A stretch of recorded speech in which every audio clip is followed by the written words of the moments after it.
হাইলাকান্দি আলগাপুরে যে যুবক পাকিস্তান বলে সম্বোধন করেছিল আলগাপুরকে, সেই যুবক আজকে প্রকাশ্যে অর্থাৎ সবাইকে সে নিজের পক্ষ থেকে জমায়েত করে আলগাপুরবাসীকে বিশিষ্ট ব্যবসায়ী অঞ্জন পালের ঘরে সকলকে সেখানে জমা করে সবার কাছে মাফ চেয়ে নিয়েছে এবং সে সামাজিক মাধ্যমে যারা তার ভিডিও দেখে ব্যঙ্গে পড়েছিলেন সবাইকে আজকের ভিডিও মাধ্যমে মাফ চেয়ে নিয়েছে।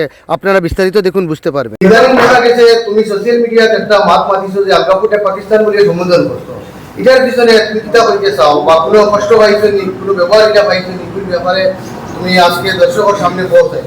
না, আমি কোনো কষ্ট পাইছি না। ছোট থেকে আগলাপুর বড় হয়েছি, এইখান দেখছে আমি বহুত বড় একটা, আমি ছোট থেকে আগলাপুর বড় হয়েছি, কিন্তু এইটা আমার কোনোদিন হয়েছে না।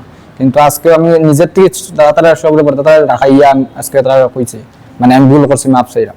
তুমি দেখাইছো সবরে কেন মাপ চাইবার লাগে? হয় হয়, আর যারা অনুপস্থিত মানে দেখছেন তোমার ভিডিও মাধ্যমে জানাইলাম।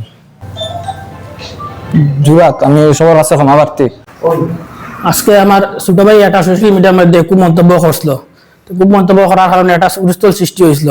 তো আজকে এই কারণে আমরা সবরে ঢাকাইয়া এটা নিয়ে আজকে আমরা শেষ করছি। শেষ করতে গিয়ে আমি তার গার্জেন হিসাবে আমি সবার কাছে এটা ক্ষমা, যে এটা নিয়ে আর কোনো কিছু না করবার লাগি। আর ছোট ভাই বুঝছে না, ভুল করছে, তার তরফ থেকে আমি সবার কাছে মাফ চাই।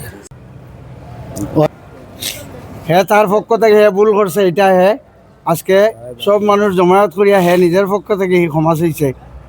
আর ক্ষমা চাইতে গিয়ে আলগাপুর অঞ্চলের সারা মানুষে অঞ্চল ভালোর কাছে ক্ষমা চাওয়ার জন্য তারা খাওয়া হয়েছে এবং হে অনুরূপভাবে ক্ষমা চাইছে এলাকাবাসীর পক্ষ থেকে। আমরা ছোট ভাই, আগলাপুর অতীতে খুনতে হয়েছে না, ভবিষ্যতে খুনতে হইতো না ইনশাল্লাহ। আমরা এবং আমরা প্রজন্ম যারা আছেন প্রজন্মটাই প্রজন্ম চলিয়া যাইতো এবং আমরা বাপদাদা বাসা খুনতে হয়েছে না ইনশাল্লাহ, হইতো না। আমরা অঞ্জনদা আসুন, অঞ্জনদারে আমরা সবাই মাতি হি না বুঝিয়ে একটা মাত মাতি লাইছিল, হয়তো খেয়ে মাত খারা তারে খইয়া দিছিল ওলা হইতে পারে, কারণ এগুলো ছোটো মানুষ, বয়স 14-15 হইব। হি তার মাধ্যম থেকে এই আগলাপুরা সবার কাছে ক্ষমা চাইছে এবং অঞ্জনদার কাছে ক্ষমা চাইছে, আর যাতে ভবিষ্যতে এরকম হয় না। আর আমরা হিন্দু মুসলিম সব সম্প্রদায় আগলাপুর একত্রিত আসি এবং একত্রিত রইমু।